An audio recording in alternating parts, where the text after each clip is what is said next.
हाय, good evening, Ram Ram, Radhe Radhe. कैसे हैं आप सभी? उम्मीद है शानदार होंगे और शानदार तरीके से पढ़ाई को कर रहे होंगे। बच्चों, मैं आपका भाई नीरज यादव स्वागत करता हूं आपका अपने परिवार तैयारी विद नीरज में। बच्चों, जैसा कि लास्ट क्लास में हम लोग ऑब्जेक्टिव क्वेश्चन के 8 क्वेश्चनों को निपटा चुके थे, आज हम लोग आगे के क्वेश्चंस को देखेंगे और आगे के कॉन्सेप्ट सीखेंगे कि किस प्रकार से हम प्रश्नों को हल करेंगे। आइए देखते हैं क्वेश्चन नंबर 9 को। देखिए, हमसे कह रहा है यदि द्विघात बहुपद p minus 1 x square plus P x plus 1 का एक शून्यक -3 है। एक शून्यक, इस द्विघात बहुपद का एक शून्यक बेटा -3 है। तो हमसे कह रहा है p का मान ज्ञात कीजिए। तो हमारे पास बहुपद हम px मानते थे, लेकिन बेटा यहाँ p यूज कर लिया गया है, तो हम px ना मान के इसको qx बोल देंगे। तो qx हमको दे रखा है p minus 1 x square plus का px और प्लस का 1। हमसे कह रहा है मेरे भाई इस p का ही मान निकाल दो। हमसे कह रहा है इस बहुपद का शून्यक माइनस का 3 दिया हुआ है। तो बेटा x बराबर -3 इसका शून्यक है। अगर बेटा शून्यक है, सवाल कह रहा है इसका शून्यक है, तो जैसे ही आप q -3 करेंगे तो ये पूरा का पूरा बहुपद क्या हो जाएगा? 0। तो आप x के स्थान पे कितना पुट कर दीजिए? -3। तो ये क्या हो जाएगा बेटा? q -3 बराबर p -1 और यहाँ -3 का स्क्वायर हो गया प्लस p हो गया, यहाँ -3 और प्लस का 1 हो गया। चूंकि शून्यक है तो q -3 हो जाएगा 0। यहाँ बेटा देखिए p -1 हो गया और माइनस का स्क्वायर हो जाएगा प्लस 3 का स्क्वायर हो जाएगा 9। तो ये 9 हो गया, यहाँ माइनस का 3p हो गया प्लस का 1 हो गया। तो 0 बराबर हो गया बेटा 9 का गुणा p में करेंगे 9p हो जाएगा, 9 का गुणा -1 में करेंगे माइनस का 9 हो जाएगा। यहां से माइनस का 3p है और प्लस का बेटा 1 है। यहाँ 9p है प्लस का, यहाँ 3p है माइनस का। तो 9p से 3p घटा देंगे बेटा तो 6p बचेगा और यहाँ माइनस का 9 है, यहाँ प्लस का बेटा 1 है, तो माइनस का 8 बचेगा, बराबर है किसके? 0 के। तो बेटा -8 का पक्षांतर कर देंगे, इधर आ जाएगा तो प्लस का 8 होगा। तो 6p बराबर हो गया बेटा प्लस के 8 के, तो p बराबर हो गया 8/6 के। 2 से बेटा काट लीजिए, 2 तिहाई 6 हो गया, 2 चौके 8 हो गया। तो p की जो वैल्यू आ गई बेटा वो 4/3 आ गई। देखिए किस विकल्प में है? तो पहले विकल्प में है। तो बेटा हमारा ए विकल्प सही हो गया। तो हम जानते हैं बेटा शून्यक क्या होता है। x का वह मान, x का शून्यक की बात हम लोग कर रहे हैं यहाँ पे। शून्यक क्या होता है? x का वह मान जिसे बहुपद में रखने पर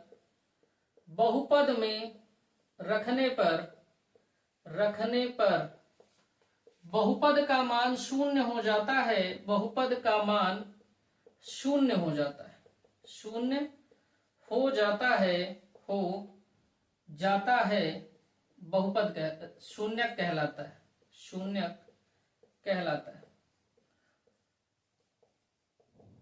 तो बेटा शून्यक की डेफिनेशन के अनुसार ही ये x बराबर -3 शून्यक था, तो बहुपद क्या हो गया था? 0। नोट डाउन कर लीजिए बेटा। और अगर शून्यक की आपको कोई दिक्कत है, शून्यक समझ में नहीं आता है, तो आप बेसिक इंट्रोडक्शन पार्ट हमारा देखिएगा। आपको 0 से सारी बात बेसिक से बिल्कुल पढ़ाई गई है, सब समझ में आएगा। नोट कर लीजिए। आइए बच्चों अगला क्वेश्चन देखते हैं। क्वेश्चन नंबर 10 देखते हैं। कह रहा किसी बहुपद fx के लिए y बराबर fx का ग्राफ दिया है। हमको बेटा कोई फलन है y बराबर fx, उसका ग्राफ दे रखा है। कह रहा ग्राफ में fx के शून्यकों की संख्या क्या है? कह रहा ग्राफ में शून्यकों की संख्या। बेटा बहुत ध्यान से मेरी बात को समझिएगा। जब आपसे कोई ग्राफ दे दे और ग्राफ में शून्यकों की संख्या पूछे तो आपको क्या देखना है? शून्यकों की संख्या पूछे तो आपको क्या करना है? तो बेटा जो भी आपका ग्राफ है, ग्राफ में मैं लिख दे रहा हूं, ग्राफ में x अक्ष के साथ स्पर्श बिंदुओं की संख्या, स्पर्श या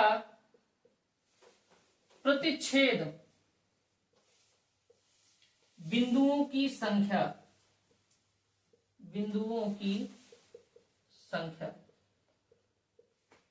जो हमारे बेटा ग्राफ में शून्यकों की संख्या होगी वो बराबर होगी ग्राफ में x अक्ष के साथ स्पर्श या प्रतिच्छेद बिंदुओं की संख्या। अगर हमें ग्राफ दे रखा है तो हमको केवल, हमसे पूछ रहा है शून्यकों की संख्या बताइए, तो हमको केवल ये देखना है ग्राफ में एक्स अक्ष के साथ कितने स्पर्श बिंदु हैं और कितने प्रतिच्छेद बिंदु हैं, उनको बेटा जोड़ देना है, बता देना है। तो यहां देखिए बेटा, ये स्पर्श बिंदु एक है और ये बेटा स्पर्श बिंदु दूसरा है, ये हमारे पास एक प्रतिच्छेदित बिंदु है। तो बिंदुओं की संख्या बच्चे कितनी हो गई? 3। तो ग्राफ में शून्यकों की संख्या भी कितनी हो गई? 3। इतना सा सवाल है बेटा। तो शून्यकों की संख्या हमारी इस ग्राफ में कितनी हो गई बच्चे? 3। नोट डाउन कर लीजिए, ये बात हमेशा आपके ध्यान में रहनी चाहिए कि ग्राफ में स्पर्श बिंदुओं की संख्या और प्रतिच्छेद बिंदुओं की जो संख्या होगी वही ग्राफ में शून्यकों की संख्या होगी। बच्चों क्वेश्चन नंबर 11 देखिए। क्वेश्चन नंबर 11 कह रहा है निम्नलिखित में से कौन सा ग्राफ त्रिघात बहुपद का है? त्रिघात बहुपद होने का मतलब क्या है बेटा? एक्स अक्ष के साथ, एक्स अक्ष के साथ बेटा स्पर्श बिंदुओं की संख्या, स्पर्श या प्रतिच्छेद बिंदुओं की संख्या, प्रतिच्छेद बिंदुओं की संख्या, बिंदुओं की संख्या, बिंदुओं की संख्या। अब देखिए बेटा किसकी संख्या है? इसकी तो एको संख्या नहीं, इसकी बेटा 2 संख्या है, क्योंकि ये हमको दिख रहा है बेटा एक इस बिंदु पे प्रतिच्छेद स्पर्श कर रहा है, एक इस बिंदु पे, तो है ये द्विघात बहुपद ही। ये देखिए यहाँ पे एक बिंदु, यहाँ पे एक बिंदु, तो ये द्विघात। इसको देखिए बेटा, एक बिंदु ये हो गया, एक बिंदु ये हो गया, एक बिंदु ये हो गया, तो बेसिकली ये कैसा बहुपद हो गया बेटा? त्रिघात। और हमसे पूछ भी कौन सा रहा है? त्रिघात। तो ऑप्शन हमारा डी बेटा करेक्ट हो गया। आइए अगला क्वेश्चन देखते हैं। क्वेश्चन नंबर 12 बच्चों देखिए। क्वेश्चन नंबर 12 हमसे कह रहा है किसी बहुपद fx के लिए y बराबर fx का ग्राफ दिया है। हमें बेटा ये ग्राफ जो दे रखा है वो किसका दे रखा है? y बराबर fx का ग्राफ हमको दे रखा है। आगे क्या कह रहा है? कह रहा है ग्राफ में fx के शून्यकों की संख्या होगी। बेटा मैंने बताया है ना शून्यकों की संख्या क्या होती है? x अक्ष के साथ, x अक्ष के साथ स्पर्श या प्रतिच्छेद बिंदुओं की संख्या, प्रतिच्छेद बिंदुओं की संख्या, बिंदुओं की संख्या। अब बच्चे बहुत ध्यान से देखिए इस ग्राफ को। इसमें एक्स अक्ष को प्रतिच्छेद करने वाले कितने बिंदु हैं? एक्स अक्ष हमारा ये होता है, इसको प्रतिच्छेदित करने वाला बेटा एक ही बिंदु है ना, यानी इसके जो शून्यक होंगे वो कितने होंगे बेटा? शून्यक कितने होंगे? तो आप कहेंगे सर शून्यक हमारा 1 होगा। तो ऑप्शन बेटा ए हमारा करेक्ट है। अगला क्वेश्चन देखिए, क्वेश्चन नंबर 13। क्वेश्चन नंबर 13 देखिए क्या कह रहा है? कह रहा है चित्र में प्रदर्शित बहुपद के ग्राफ के आधार पर बहुपद के शून्यक होंगे। हमको इस ग्राफ को देखना है बेटा और उसके बाद इस ग्राफ के शून्यक बताने। तो भाई अभी तो आपको अच्छे से याद हो गया होगा कि शून्यक हम ग्राफ के कैसे निकालते हैं। ग्राफ के शून्यक निकालने का क्या तरीका है कि एक्स अक्ष के स्पर्श बिंदुओं की संख्या या प्रतिच्छेद बिंदुओं की संख्या को ही हम कहते हैं, जितनी संख्या होगी उतने ही हमारे शून्यक होंगे। तो देखिए एक्स अक्ष के स्पर्श या प्रतिच्छेद बिंदु कितने? तो बेटा एक प्रतिच्छेद बिंदु हो गया, दूसरा प्रतिच्छेद बिंदु हो गया, ये आपका तीसरा प्रतिच्छेद बिंदु हो गया, ये चौथा प्रतिच्छेद बिंदु हो गया। तो यानी इस ग्राफ के जो शून्यक होंगे वो कितने होंगे बेटा? 4 शून्यक होंगे। स्पर्श या प्रतिच्छेद बिंदुओं की जो संख्या होती है वही ग्राफ के में शून्यक की संख्या होती है। तो ऑप्शन हमारा बेटा डी करेक्ट हो गया। नोट कर लीजिए। अगला क्वेश्चन देखिए 14 नंबर। हमसे कह रहा है बेटा क्वेश्चन नंबर 14 देखिए। कह रहा है किसी द्विघात बहुपद ax square plus bx plus c जहां पर a का मान कभी भी 0 नहीं हो सकता के लिए संगत समीकरण y बराबर ax square plus bx plus c के ग्राफ का आकार होगा। तो बच्चों यहां पर देख लीजिए कि अगर हमारा द्विघात बहुपद हमारा ax square plus bx plus c जहां a का मान कभी भी 0 नहीं हो सकता के लिए संगत समीकरण y बराबर ax square plus bx plus c के ग्राफ का आकार बेटा होगा परवलयाकार।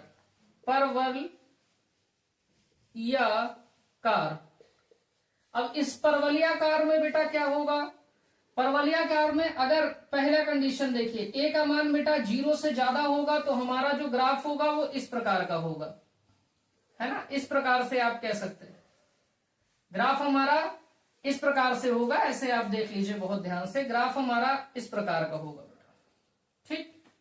ये हमारा एक्स एक्सिस रहेगा, ये हमारा बेटा वाई एक्सिस रहेगा। जब बेटा ग्राफ में ए का मान हमारा लेस देन 0 होगा तो ग्राफ हमारा बेटा इस प्रकार का होगा।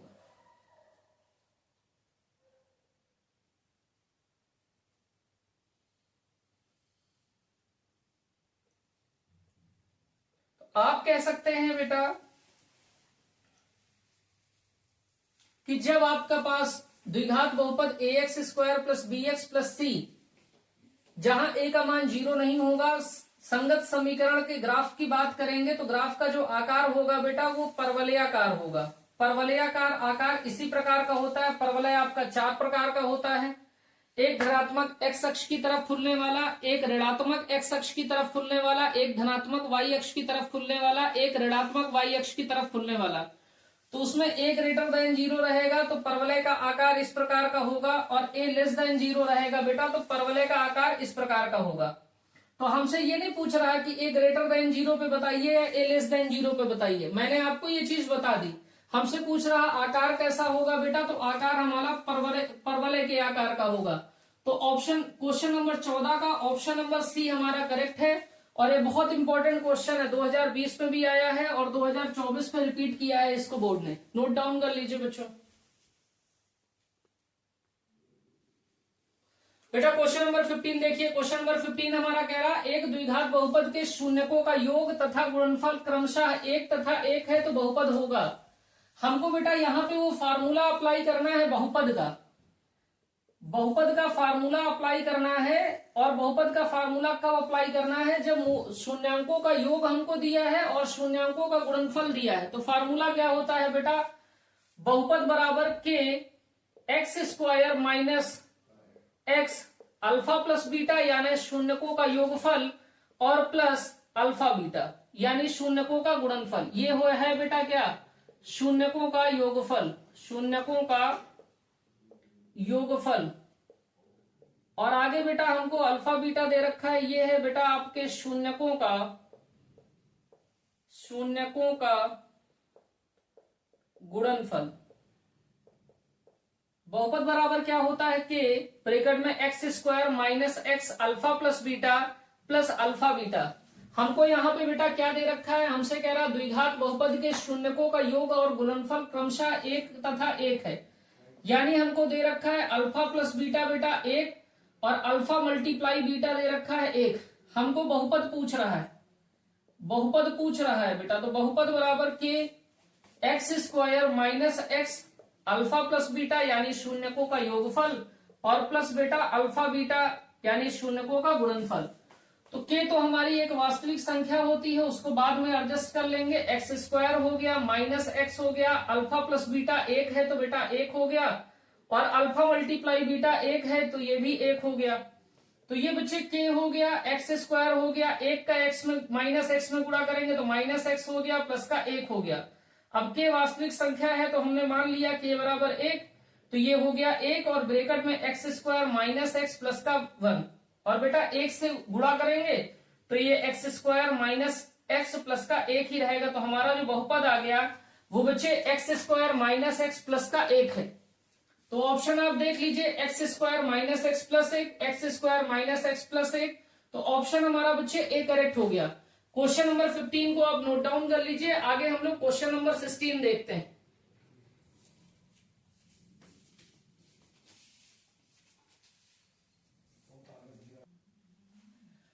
आइए बच्चे क्वेश्चन नंबर 16 देखते हैं। क्या कह रहा एक द्विघात बहुपद जिसके शून्यक -3 तथा 4 हैं वह बहुपद है। हमको द्विघात बहुपद बताना है जिसके शून्यक दे रखे हैं। बेटा हमको अल्फा दे रखा है -3, हमको बीटा दे रखा है बेटा 4। तो यहां से हमको बहुपद निकालना है। बहुपद निकालना है इसका मतलब बेटा अल्फा प्लस बीटा चाहिए होगा और अल्फा मल्टीप्लाई बीटा चाहिए होगा। तो आप बेटा अल्फा प्लस बीटा निकालिए, तो ये हो जाएगा -3 प्लस का 4 बराबर हो गया बेटा 1 प्लस का अल्फा मल्टीप्लाई बीटा निकालिए, तो ये हो जाएगा -3 गुणे में 4 यानी कि बेटा -12। बहुपद निकालने का फार्मूला क्या है? तो बहुपद बराबर होता है कि x² minus x alpha plus beta यानी शून्यांकों का योगफल और प्लस अल्फा मल्टीप्लाई बीटा यानी शून्यांकों का गुणनफल।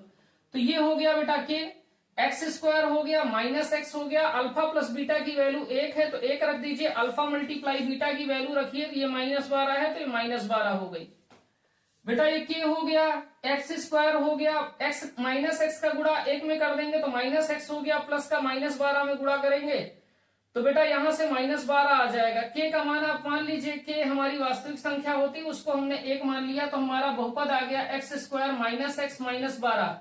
ऑप्शन बच्चे जो हमारा है वो ए करेक्ट हो गया। तो क्वेश्चन नंबर ये 16 हो गया। आइए बच्चों क्वेश्चन नंबर 17 की तरफ हम लोग चलते हैं। बहुत ध्यान से देखिए, इसको नोट कर लीजिए बच्चों। क्वेश्चन नंबर 14 देखिए, 17 देखिए क्या कह रहा है। कह रहा शून्य को 6 तथा -1 वाले कितने बहुपद होंगे? तो बच्चों शून्यक दे रखा है, एक शून्यक हमारे पास 6 है और दूसरा शून्यक बीटा हमारे पास -1 है। हमसे कह रहा कितने बहुपद होंगे, हमको बहुपदों की संख्या बतानी है और ये 2023 में बेटा पूछा गया प्रश्न है। देखिए बेटा सबसे पहले यहां से आप निकाल लीजिए अल्फा प्लस बीटा, तो अल्फा प्लस बीटा हो जाएगा 6 प्लस -1, तो यहां से बेटा 6 -1 बराबर हो गया बेटा 5 के। अल्फा मल्टीप्लाई बीटा देखिए कितना होगा, तो 6 गुणे में -1 हो गया बेटा, तो ये हो गया -6। आप बेटा बहुपद निकालने का फार्मूला लगाइए, तो बहुपद बराबर होता है कि ब्रैकेट में x² minus x alpha plus beta और प्लस अल्फा बीटा। बेटा वैल्यू पुट करिए तो k बराबर हो गया x² हो गया माइनस एक्स हो गया, अल्फा प्लस बीटा 5 दे रखा है और अल्फा मल्टीप्लाई बीटा बेटा -6 दे रखा है, तो ये k हो गया ब्रैकेट में x² माइनस का 5x माइनस का 6 हो गया। अब बच्चे यहां पे देखिए मैंने आपको बताया k क्या है, k एक वास्तविक संख्या है, वास्तविक संख्या है शून्य को छोड़कर, शून्य को छोड़कर। तो बेटा अगर k का मान सपोज करिए कि k का मान हमने 1 रखा, तो यहां से हमें जो बहुपद मिलेगा वो मिल जाएगा बेटा 1 रखिए तो 1 का गुणा हो जाएगा, तो x² minus 5x minus 6। k बराबर बेटा अगर मान लीजिए हमने 2 रखा, अभी तो k बराबर 1 रखा था, k बराबर हमने 2 रखा, तो हमको बहुपद क्या मिलेगा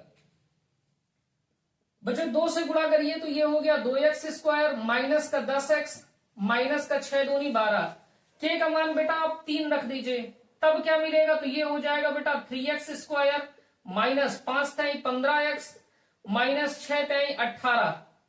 अगर k का मान बेटा आप 4 रख देते हैं तब क्या बहुपद होगा, 4x² 5 चौके 20x माइनस का और 6 चौके माइनस का 24।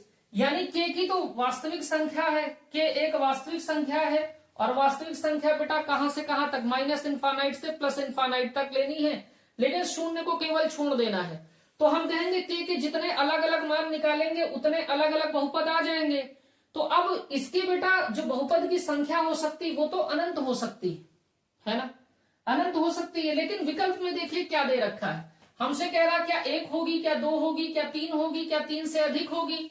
तो बच्चों यहाँ 4 तो हमने खुद निकाल के आपको दिखा दिए। k का मान 5 रखेंगे तो 5 से 5वां बहुपद आ जाएगा, k का मान 10 रखेंगे तो अगला बहुपद आ जाएगा, k का मान 12 रख देंगे तो अगला बहुपद आ जाएगा। तो विकल्प इस हिसाब से तो हमारा यहाँ 3 से अधिक रहेगा। लेकिन इस तरीके के सवाल को आपको देखना है कि विकल्प क्या कह रहा है।